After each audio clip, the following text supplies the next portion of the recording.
masaya, mapanglikha. Yan ang mga katangiang Pilipinong namamayagpag ngayong buwan ng Mayo. Kitang-kita ito sa kabi-kabilang piyestang ipinagdiriwang sa mga baryo at syudad sa buong Pilipinas. Kaakibat ng mga piyestang ito ay ang pagsasabuhay ng mga kultura at tradisyong Pinoy na Pinoy. Kaya di na nakakapagtaka na idineklara ng Malacanang ang May bilang National Heritage Month. Speaking of heritage, mahalaga sa mga katutubo nating ipugaw ang pamanang sining na natatangi sa Cordillera.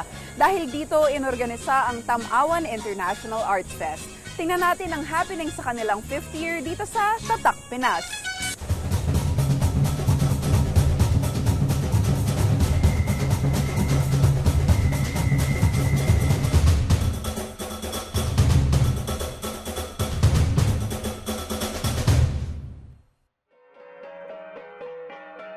Bago pa man dumating ang mga dayuhan sa bansa, malawak na ang pinag-uugatan ng sining Pilipino.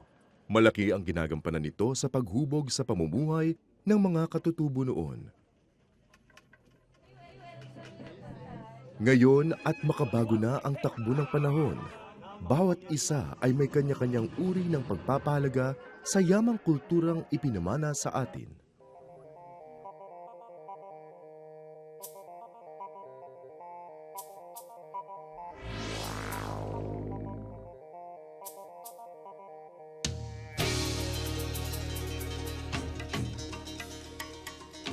Tamawan, hango sa salitang Ibaloy, na ang ibig sabihin ay mataas na posisyon kung saan may magandang tanawin na masisilayan.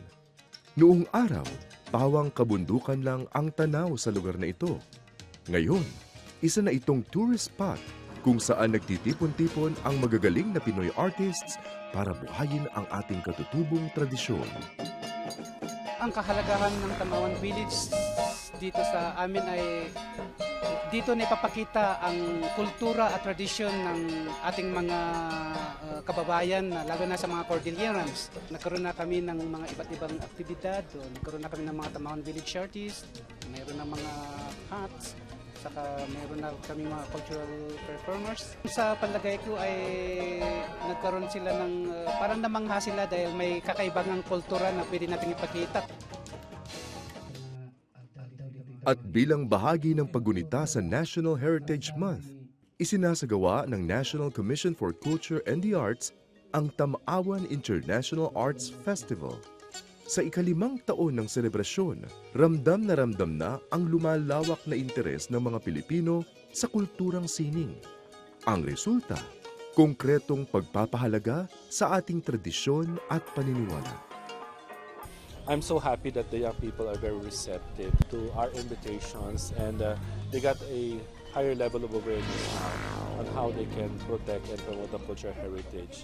Some of them, they will always tell us that after this they get aware, and some of them are really empowered, especially in protection of the heritage sites declared in their localities.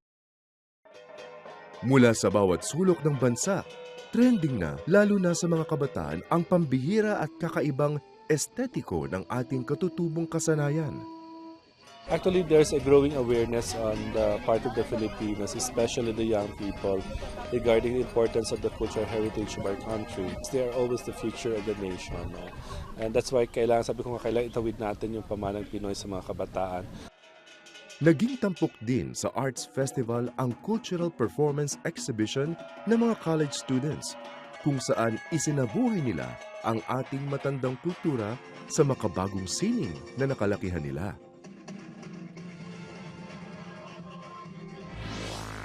Pero paalala lang ng NCCA, mayroong ipinapatupad na Republic Act 10066 or National Cultural Heritage Act of 2009 na nangangalaga at pumuprotekta sa ating cultural heritage. Sa ilalim nito, ang pagsasagawa sa kahit anumang cultural rituals ay dapat may permiso mula sa mga kaukulang ahensya gaya ng NCCA. Sa kabilang banda, para kay United States Embassy Cultural Affairs Officer Christine Needler at South African Ambassador Agnes Niamande Pitso, hindi naman din nagkakalayo ang matandang kaugalian nating mga Pilipino sa mga dayuhang kasanayan gaya ng sa kanila. Our history really is so much a part of who we are today, and we really support preserving culture because it is what where we came from, and I believe that our history and our culture is so much of who we are. I've been in the Philippines now for 7 months, and and obviously the U.S. and Philippines go back many years, and we've had a very strong friendship for a very long time. And we have a lot of similar culture. We have a lot of similarities, and we also have a lot of differences in the way in culture as all over the world. The important part is that we work together and we preserve the culture, both the Philippine culture, the American culture, all the culture that really influences us today, and we can learn a lot about our future from our history. Now we've just shown, as I was presenting the different nationalities of South Africa, others were actually commenting that there are similarities in the way they are dressed, or in the way that what they are wearing is done. There are similarities. Of course, there are also differences, but we concentrate mostly on similarities. Because in life, if you want to feel connected, there must be something that I see as similar that I want to grab on. Para naman sa iba na hindi man naturingang artist, mahalaga ang Tamawan International Arts Festival sa paglalarawan ng kanilang pagiging Pilipino. It feels really great to be here and seeing these people coming here, and it really makes me so proud of where I came from. Dancing is one celebration, our own celebration here in Benguet, and it is one of how we are really proud of, and it's the expression of our joy and the victory of everything that we're going through. Masaya kasi natututunan namin yung mga culture ng iba't ibang tribes dito sa Cordillera. Ayon naman kay Grace Elrar, isang German national na first-time visitor sa bansa, hindi matatawaran ang kanyang pagkamangha sa ating cultural heritage at sa magiliw na pagtanggap sa kanya ng mga Pilipino. It feels very good, and it feels like you can stay here for a long time. And you are very nice people. It's a very nice place. It's a high quality place on all levels, on the way people are together. The food is very good. The art that is presented is not just something, it is high quality art. For me, this is very interesting to participate in this and to be a witness. Kung tutusin, maaari pa ring magbago at madagdagan ng ating matandang kasanayan sa paglipas ng panahon. Pero, way of life na ito, ika nga. Kaya't anuman ang mangyari, nananalaytay pa rin sa dugo natin ang katutubong kulturang regalo sa ating lahi. Sa punot dulo nito, naging kanlungan ang Tamawan International Arts Festival ng mga likhang sining makapagtuturo sa atin na lahat tayo, kayo manggiman o puti, Ifugao, Bisaya o Tagalog, ay konektado ang binhi ng kultura at kasaysayan. Napakahalaga kasi we are united as a community through culture. As a community, mahalaga yung naiisa tayo. And at kultura ang core ng ating buhay sa community.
ang buong bansa ay busy sa mga handaan at piyesta, ganun din kaabala ang Pangulo ng Pilipinas sa pagdalo niya sa 24th ASEAN Summit sa Myanmar.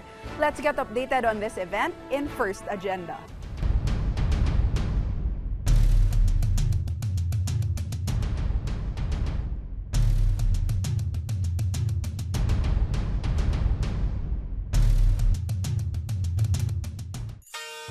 Mula sa Pearl of the Orient, patungo sa Golden Land, isang mas maunlad na Pilipinas ang inaasahan dahil sa pagkakaibigan ng bansa at Myanmar, lalo na't natapos ang partisipasyon ng dalawang bansa sa ika-24 na Association of Southeast Asian Nations o ASEAN Summit na ginanap sa Naypyidaw, Myanmar.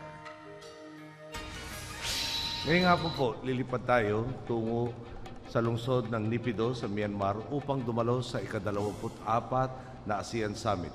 Doon po ay makikipagpulong tayo sa iba pang mga pinuno sa Timog Silangang Asya upang lalong mapatibay ang ating pong samahan at maglatag ng mga inisitiba tungo sa kaunlaran ng rehiyon. In his forthcoming visit in Myanmar, President Aquino will participate in the 24th ASEAN Summit to discuss pressing issues in the region, such as the ASEAN integration. I believe that during these meetings, our leaders will discuss the various preparations being made to realize an integrated ASEAN that aims to benefit the peoples in the region, including the Filipinos in Myanmar, in terms of unimpeded movement of people, goods, and services in the region. President Aquino's participation to the 24th ASEAN Summit highlights the country's support for Myanmar's ASEAN chairmanship, with its team moving forward in unity to a peaceful and prosperous community. The bilateral relations between the Philippines and Myanmar have been strengthened by the exchange of visits between our heads of state and government. The state visit resulted to the signing of a number of agreements that aim to enhance our cooperation in the fields of information, renewable energy, agriculture, food security, and trade and investment. Ganda na talagang nandun si Presidente sa ASEAN kasi ako ang feeling ko yung integration of ASEAN is basically going to be, opinion ko lang to, more successful than the European Union. Para sa Pilipinas, advantageous yung maging bukas yung ASEAN to trade, to cultural exchange. Kasi numero uno, the Filipinos are very open to other nationalities. We're easy to assimilate to the local culture. And then we're open to other cultures and we are at ease with other cultures. So, benepisyo to sa atin pag nagbukas yung ASEAN. And si Presidente, yun ang magandang ma-advocate niya na buksan na natin talaga yung ASEAN to all of the ASEAN members, parang talagang free trade. It will benefit the Filipinos more because we are also a catalyst. Alam mo naman, from the executive level to the lower manpower level, merong Pilipino. Bago pa man ginanap ang ASEAN Summit, patuloy ang pagsuporta at pagtutulungan ng mga magkakaibigang bansa sa pagkamit ng kapayapaan sa rehiyon.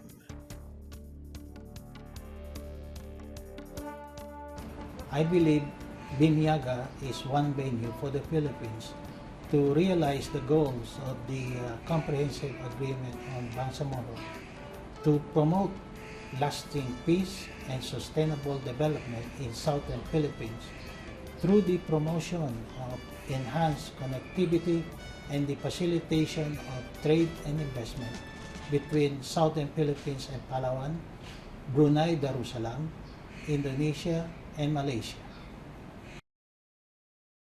The seas that connect Southeast Asian nations are vital to maintaining peace, stability, and progress in the region.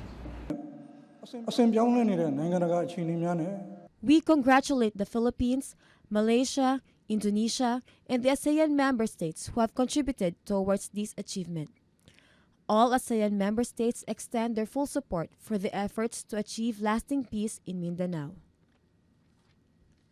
Paulit-ulit nga pong nabanggit ang ating tagumpay sa pagbubuo ng Comprehensive Agreement on the Bangsamoro na nagawa natin sa tulong ng Malaysia, Indonesia at Brunei at sa suporta ng iba pang miyembro ng ASEAN.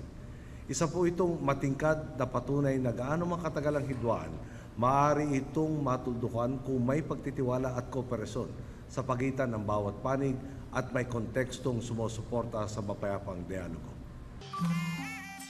Maliban sa Bangsamoro Peace Agreement, maraming usaping pangkaunlaran ang benepisyong dulot ng pagdalo ng Pangulo sa ASEAN. Sa pamamagitan ng gender mainstreaming ay sinisiguro natin ang kababaihan ay kabalikat natin sa usaping pangkapayapaan at sa transformasyon ng mga kanayunang apektado ng digmaan. Nais na konkreto na rin po, ang dati ay pinaplano lamang na koneksyon ng mga kalsada, paliparan at daungan sa pagitan ng Brunei, Indonesia, Malaysia at Philippines sa ilalim ng Brunei, Indonesia, Malaysia, Philippines East Asia Growth Area or BIMP-YAGA. Halimbawa po nito ang naitatag na direct flight sa pagitan ng Kota Kinabalu at Puerto Princesa at ang nabuong Memorandum of Agreement sa pagitan ng mga pribadong kumpanya sa paglikha ng Davao, Gensan, Tahuna, Bitong Shipping Service. Sa tulong po nito ay mapapadali at mapapabilis ang pamumuhunan, kalakalan at turismo sa ating sub-region. Ang resulta po, mas masiglang ekonomiya para sa mga kasaping bansa at mas maraming oportunidad para sa mga mamamayan. Sa ating pakikibahagi ay naipakita natin ang ating kahandaang makiambag tungo sa higit na papatatag ng Timog Silangang Asya na hindi mahihiwalay sa sarili nating pagtupad sa mas matatayog pang pangarap. Dulot na rin ng magandang pagkakaibigan ng Myanmar at Pilipinas at ang kooperasyon ng mga miyembrong bansa ng ASEAN, mas positibong direksyon ang tinatahak ng bansa na nakikita at nararamdaman ng ating mga kababayan. Maging sa ibang bansa, bit-bit ng mga Pilipino ang mga pagbabagong nagdadala ng kaunlaran sa bansang iyon. There are a total of 590 Filipinos registered with the embassy as of December 2013. Most Filipinos in Myanmar are engaged in the engineering and manufacturing sectors, comprising 45% of the total number of Filipinos with temporary migrant status in Myanmar. We also have Filipino professionals working here. They are teachers, architects, journalists, and technical experts. Recently, we had noted an increase in the number of Filipinos registering with the embassy, with most of them involved in the telecommunications industry and managerial or supervisory positions in some multinational companies. Sa umpisa pa lang naman kasi, maganda talaga yung trato nila ng mga Burmese sa mga Pilipino. Mataas ang tingin nila sa atin at parang natutuwa sila sa atin. Well, isa sa talagang kitang-kita na pagbabago dito, medyo matagal na rin kami dito, nakita namin talaga na dumami yung mga Pilipino dito. So simula nung bumisita siya, I think nagkaroon ng talagang magandang media mileage sa atin, yung pagbisita ni Pangulo. So, yung mga kaibigan na lang din, mga kababayan natin, dumadami. Mas kahit pa paano, parang a little slice of home, kahit na medyo malayo. There is a better trust now to the economy of the Philippines. And I believe na parang investors are more willing now to look into Philippines as another venue to invest. And I think also it gives a better impression about Filipinos abroad. Kasi how your country is doing reflects on a Filipino who's working outside of the country. Kahit pa malayo kami, it reflects on us. So yung trust na naibigay sa ating Pangulo napupunta rin sa amin. It reflects on us also. So I believe there's a positive impact to us also. Kahit pa malayo kami sa bansa. Ngayon nakikita ko, I'm so happy lalo na kapag may kausap akong mga other nationalities. Pag nababasa mo yung credit confidence ng mga foreign investors, I'm so happy. Tapos yung ano natin, yung economy natin, yung rate natin, parang second to China kapag kinumpare natin dun sa neighboring countries. So, malaking pagbabago especially dito sa administrasyon ni President Aquino, yung tuwid na daan. I'm so happy lalo na dun sa yung mga corruption, talagang inaano nila, they do a thorough investigation, tapos talagang tingnan kung sino ang may sala. So, iyon yung pagbabagong nakikita ko. Isa sa malaking nakita ko dun sa mga pag-uwi, mga pagbisita, kasi talagang dito na ako nakabase, is yung programa niya na labanan talaga yung graft and corruption. Yun yung isang malaking matunog. Lalo na nung time pa na nangangampanya, isa sa mga plataforma nga niya talaga natanggalin lahat yung mga masasamang elemento sa gobyerno. Yun yung malaking nakita kong pagbabago na mas may focus ngayon na ayusin at linisin yung government. Kaya I can see the economic benefits ng infrastructure development, especially sa transport sector. Kasi ang transport, yun ang nagko-connect sa mga growth centers, nagbibigay ng mga employment, nagbibigay ng mga opportunities sa mga taong may planong mag-business. Yeah? Kaya importante yung transport system. Yeah? Sa mahusay na pamamahala at pakikipagkaibigan ng mga karatig bansa, higit na nararamdaman ng bawat mamamayan at ng bawat nasyon ang pagpapalitan ng benepisyo na magdadala ng higit na kaunlaran sa bawat bansa.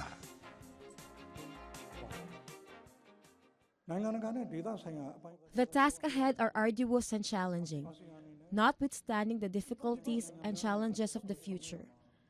I am confident that we can accomplish our mission if we work in unity. As the saying goes, unity is strength. Ikinalulugod ko pong ibalita sa inyo na naging mabunga ang ginawa nating pakikipagpulong sa iba pang pinunong Timog Silangang Asya nitong nakaraang ika-24 na ASEAN Summit. Sa pamamagitan ng makabuluhang dialogo, nakapaglatag po tayo kasama ang iba pang miyembro ng ASEAN ng estratehiya upang maging tuloy-tuloy ang pagunlad sa riyon. Nabigyan din rin po ang kahalagahan ng pagkakaisa at hinahon sa pagharap sa mga isyong kaugnay ng seguridad, pangangalaga sa mga nasa laylayan ng lipunan, pagbabago ng klima at teritoryo. Sa patuloy ninyong pagtitiwala at sa mas maigting natin pakikipag-ugnayan at pakikipagtulungan sa ating mga karating na bansa, aanihin ng susunod na henerasyon ang mga bunga ng ipinunlad nating maunlad na Pilipinas sa isang maunlad na ASEAN.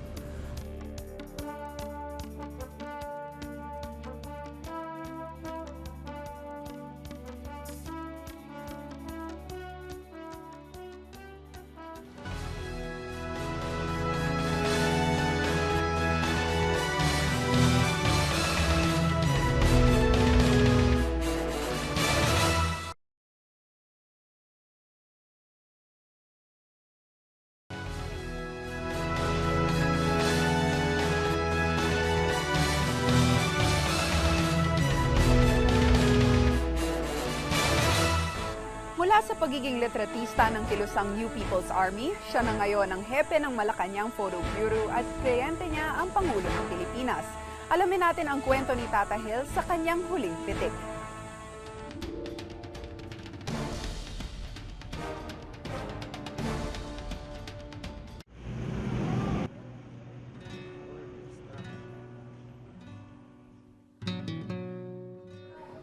Ang tawag sa akin ng mga tao dati, hanggang ngayon, photographer ng NPA. Aktivista kasi ako dati. Ang unang trabaho ko sa isang NGO. So, madali yung access ko noon. Ang karamihan sa mga nare-recruit ng NPA, farmer o kaya manggagawa. No? Nung sinabi itong mga larawan na to, tinaong ko to sa panahon ng anibersaryo nila.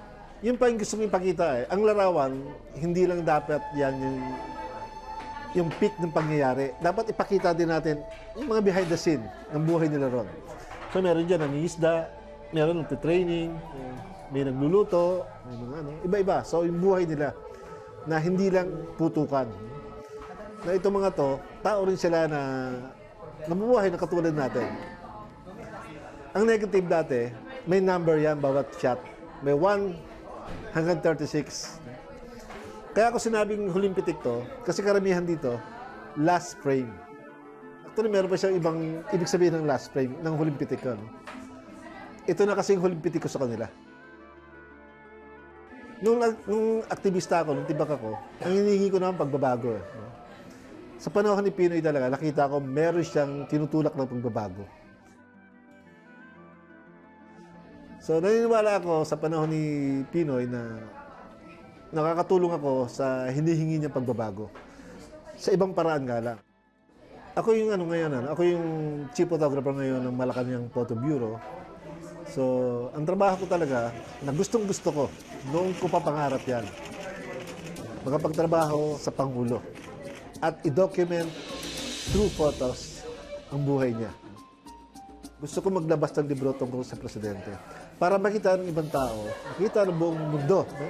Na ito yung presidente namin, ito si Pinoy. Hindi lang yung nakikita nila sa Giant TV. Kasi photo ops lahat yun. Ito ipapakita ko yung buhay niya talaga bilang tao, bilang presidente, na tao rin. Ito trabaho eh. Passion to. Dapat lagi nasa puso.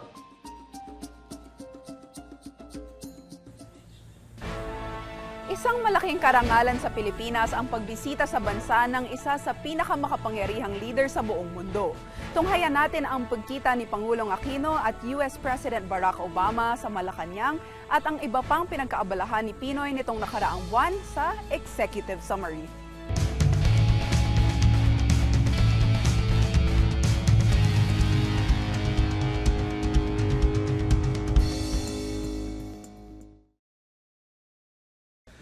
Today, the Philippines welcomes President Obama and his delegation on his first state visit to the Philippines.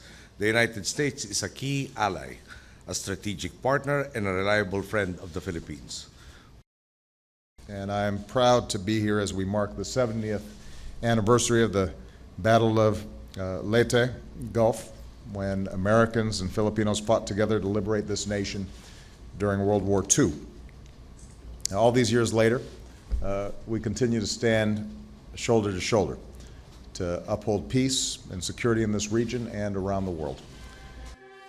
Ito ang pahayag ni Pangulong Benigno S. Aquino III at US President Barack Obama sa kanilang pagkikita nang bumisita ang leader ng Amerika sa bansa noong April 28.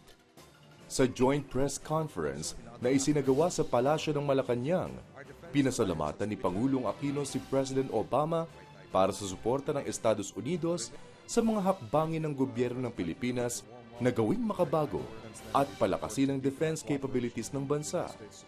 Ipinahayag din ng dalawang leader na ang territorial dispute sa Asia-Pacific region ay nararapat na lutasin sa isang payapang paraan at base sa international law. Ilan pa sa tinalakay ang mas pinatatag na kooperasyon sa pagbuo ng climate-resilient communities at usaping pang-ekonomiya ng Pilipinas at Amerika. Sa state dinner na inihanda para kay President Obama at sa kanyang delegasyon, pinarangalan ni Pangulong Aquino ang Chief Executive ng Amerika ng Order of Sikatuna with the rank of Raja. Ito ang pinakamataas na recognition of diplomatic merit ng Pilipinas.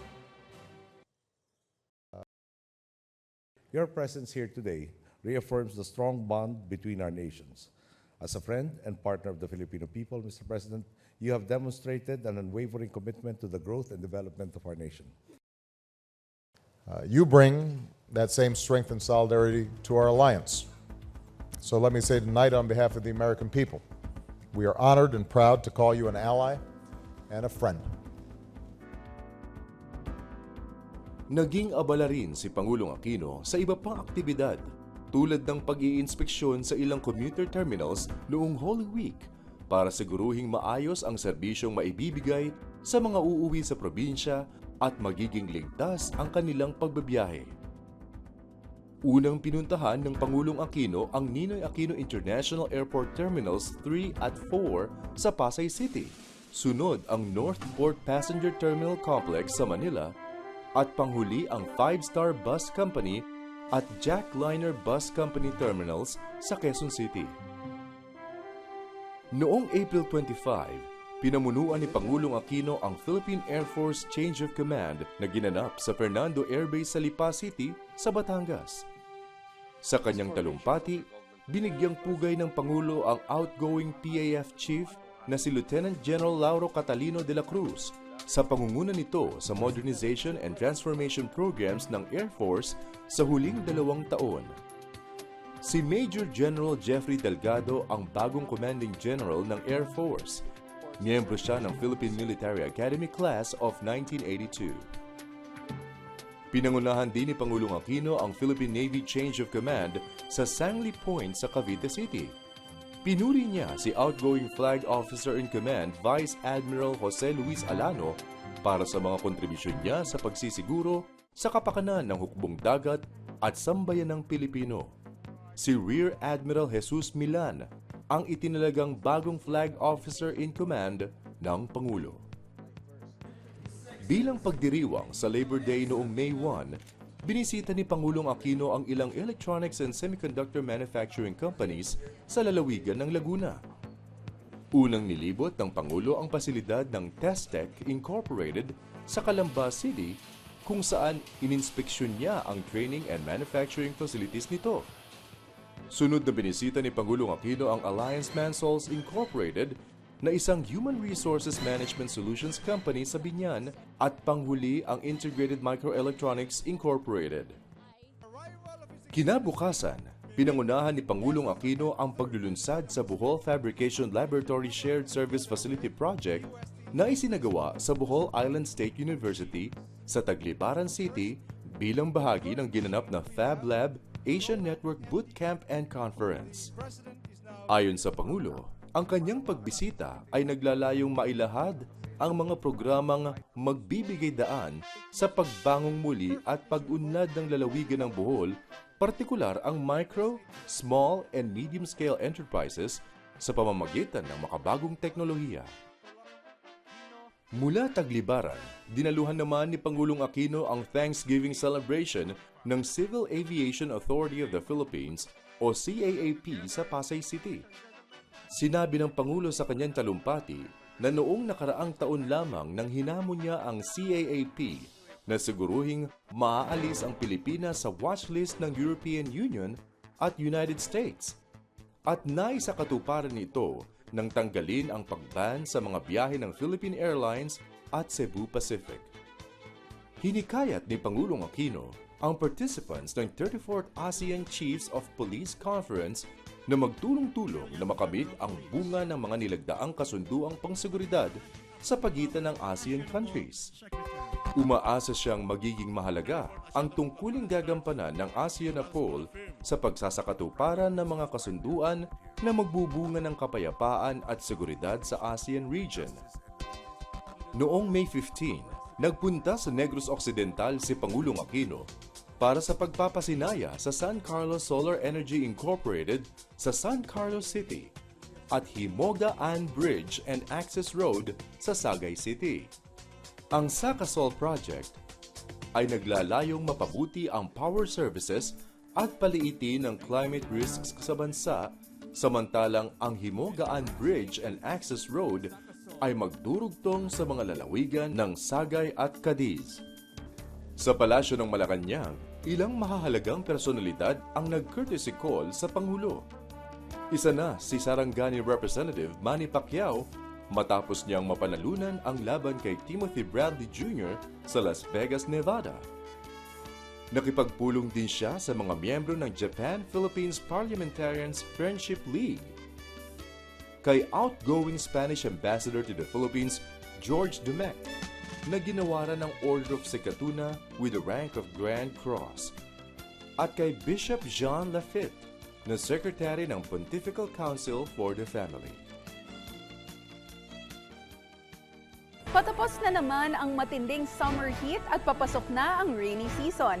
Payo ng RKB sa mga viewers natin, palaging magdala ng payong para may panangga sa anumang panahon, uminat man o umulan. Maraming salamat sa patuloy niyong pagtangkilik sa Report kay Boss. Ako po si Carla Lizardo. Hanggang sa susunod ulit, Happy Fiesta everyone!